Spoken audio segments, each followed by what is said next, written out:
¿Cómo golpea a Cambiemos esta noticia? ¿O no golpea? ¿Cómo lo viven ustedes? ¿Lo ven positivo o lo ven negativo? Recién escuchaba que decían es una muy mala noticia para la economía. Primero, bienvenido y muchas gracias. Bueno, no, gracias por la invitación. Momentos delicados, nadie aparece, ellos siempre están acá para contestar. Es una gran noticia para la República. Que haya una justicia que investigue, que haya una justicia que audite la gestión anterior, pero que sin lugar a dudas va a tener que auditar esta gestión. Me parece que es una gran noticia. Que se ponga la lupa en las contrataciones. Había una fuerte sospecha de que existían sobreprecios. Se habían hecho innumerables denuncias. Habíamos tenido la Rosadita, habíamos tenido los bolsos de López. Y aparecieron los cuadernos de Centeno que vienen a ratificar lo que ya estaba sucediendo. Cierto. Y nos encuentra en un inmejorable momento. Quizás nos falta la ley de extinción de dominio. Claro. Pero vos fíjate lo que ya tenemos. Ya tenemos una ley de responsabilidad penal. ¿Puedo saber con qué se metía? Digo, hasta ahora sabemos que la construcción estaba metido el kirchnerismo, ¿no? Con las licitaciones, desde Lázaro Báez, que nunca utilizó la figura del arrepentido. Eso llama la atención también, me gustaría. Mañana declara Vudú, me parece un tema también para analizar. Pero los primeros que tienen relaciones con el gobierno, de alguna manera, alguna línea, como Calcaterra, que es primo, pero más allá de eso, son los primeros que se arrepienten. También yo haría una observación con eso. No, pero vos fíjate lo del arrepentido. Nosotros la sancionamos en el 2016. Y ya se estaba produciendo en Brasil el fenómeno del lavallato. El fenómeno del lavallato ocurre básicamente con dos arrepentidos que posteriormente generan una catarata de arrepentidos. Arranca con un honesto, ¿eh? Claro. Un honesto que no se mueve de ahí, porque el sistema te lleva, ¿o no? Claro, vos fíjate lo que ocurre en Brasil. Tenías a Youssef, que era un cambista doleiro, que se arrepiente, y a partir de allí se arrepiente un director de Petrobras, que era Costa. Y genera una catarata de arrepentidos y una crisis política muy fuerte en el Brasil, con más de 180 funcionarios.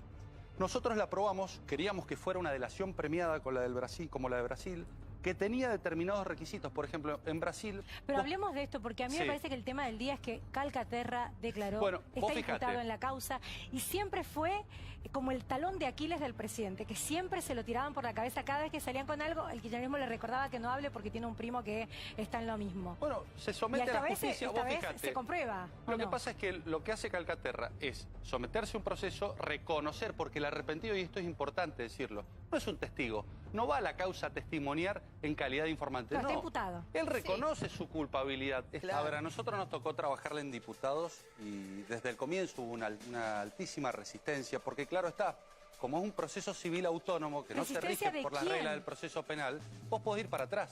Cuando vos sacás una ley penal, vos solamente esa ley penal se la podés aplicar para adelante, salvo que sea más beneficiosa.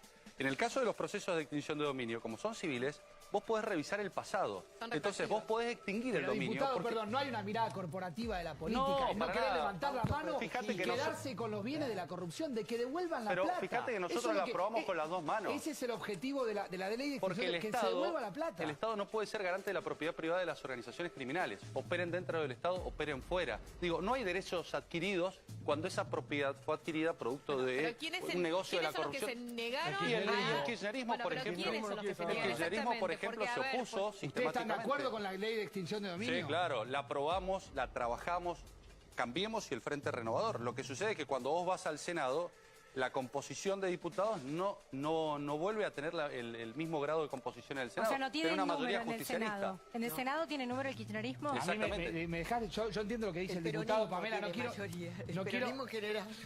no quiero confrontar con el diputado, pero yo lo que creo es que en diputados hubo y existió cierta mezquindad política, porque como el proyecto era del Frente Renovador de Sergio Massa, ustedes no querían que Massa termine capitalizando. No, pero lo aprobamos en el nosotros. Senado sí es cierto lo que usted plantea. Yo fui el que más lo defendió. Bueno. Es decir, yo fui el que más le defendió el proyecto a Sergio Massa y el Frente Renovador. Y le hicimos cambios junto con Daniel Lipovetsky, trabajamos, Gabriela Burgos de Cambiemos, muchísimos legisladores de Cambiemos trabajaron el proyecto del Frente Renovador y por eso salió y por eso se transformó en Puedo escuchar a Petri nuevamente esta pregunta, Teresa, la primera que te hice. Sí, ¿Cómo ven en tu espacio, en Cambiemos, diputado de Cambiemos? ¿Se habla de esto? Sí, es un claro que se escándalo. habla de... ¿Lo ven positivo o negativo? Lo vemos altísimamente positivo, que la justicia intervenga, que la justicia investigue, que hayan empresarios que por primera vez tienen miedo, porque pensemos que esta es una de las raras aves que tiene la causa. Por primera vez empresarios se acogen a la figura del arrepentido. Se sabía que había corrupción, de hecho, por ejemplo, la ruta del dinero acá involucraba a empresarios, pero los empresarios es como que, en definitiva, no le tenían miedo, no le tenían temor a las investigaciones judiciales y se mantenían al margen y mantenían sus dichos. Y la justicia no avanzaba sobre ellos. Hoy hay empresarios detenidos y producto de esas detenciones es que existen los arrepentimientos. Vos decís que tienen miedo. ¿Por qué tienen miedo a las condenas, le tienen miedo a la justicia. Y es hora de que los corruptos le tengan miedo a la justicia. Pero en realidad Lázaro Báez, Cristóbal López están ahí, nunca se arrepintieron. Bueno, claro, ese es el rasgo distintivo. ¿Y cuál es la distinción? ¿Que los otros son más leales?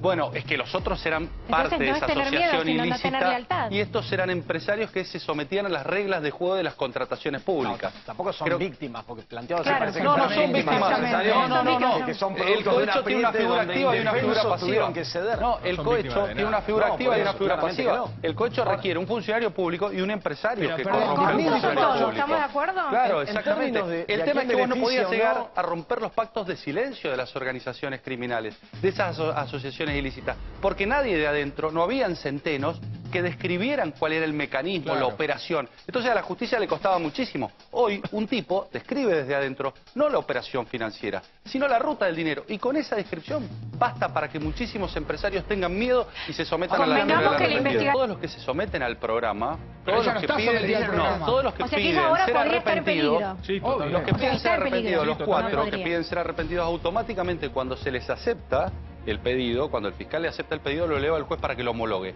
Y a partir de ahí se le dice si quiere o no formar parte del programa de protección de testigos y arrepentidos.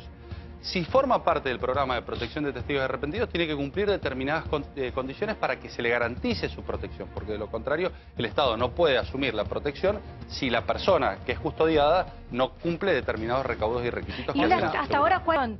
Lázaro Báez, Cristóbal, el mismo Vudú, podrían haber utilizado la figura del arrepentido. ¿Por qué crees que no lo hicieron o no lo hacen? Vudú no, la figura del arrepentido no sé si no? ¿Le queda a Cristina o no? No, me parece que no. Me parece que Vudú figura del arrepentido con la figura que tiene de vicepresidente de la Nación y los delitos que es acusado, me parece que no hay. Me parece que no es una coima. Me parece, habría que preguntarle bien a un abogado. No pasa por coima, pero a nivel testigo... En el caso Chicone podría, Mauro. No de testigo, sino imputado colaborador. Arrepentirse de Siendo Chicone. funcionario decís que no.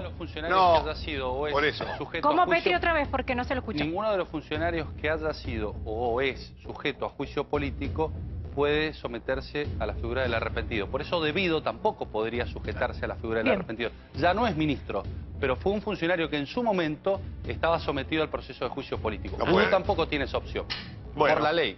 Sí. Hoy me resulta raro, no sé, pero quizás Facundo sabe mejor por qué Calcaterra declara y sale cuando otro declara y termina. A mí lo que me parece preocupante ¿Qué es lo que te resulta raro? No, pero quiero escuchar a Sole Largui, ¿Por qué Calcaterra declara? No, le pregunto a Facundo, yo no soy especialista. La ley se va a dar cuenta, porque la ley dice dice que se debe privilegiar a los que se arrepienten, los primeros que se arrepienten. Entonces Calcaterra, leyendo la ley, su abogado lo que le haber dicho es, mira, ya se arrepintió de Goicoechea, vamos a arrepentirnos, porque si no, después los que vengan nos van a privar de beneficios de acuerdo a la ley. Vos cometés una serie de ¿Pero quién se arrepintió? arrepentirte y pero diputado, ¿quién se arrepintió primero? ¿Sánchez Caballero o Calcaterra? No, primero se arrepienta Centeno, después... No, a ver, es caso por caso, diputado. Primero, en el caso IEXA, ¿quién se arrepiente primero? ¿El primo del presidente o el segundo el primer presidente? Los dos deben haber pedido. Pero entonces usted habla de, digamos, de una prioridad temporal. Hay algo que es importante. Primero, que el arrepentido en la República Argentina no se exime de pena. Primera cuestión.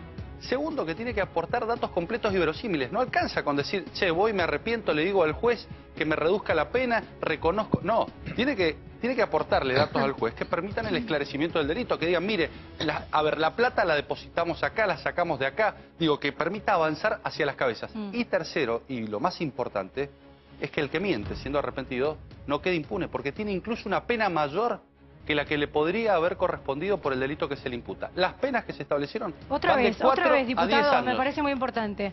Aquel arrepentido, digo, el beneficio sería que su condena se reduce a un tercio. Claro. Pero no significa que se condene toda la pena, no, a un tercio. Exactamente. Igual es Sí, está admitiendo su culpabilidad, Pamela. Se está autoincriminando. Bien. Claro.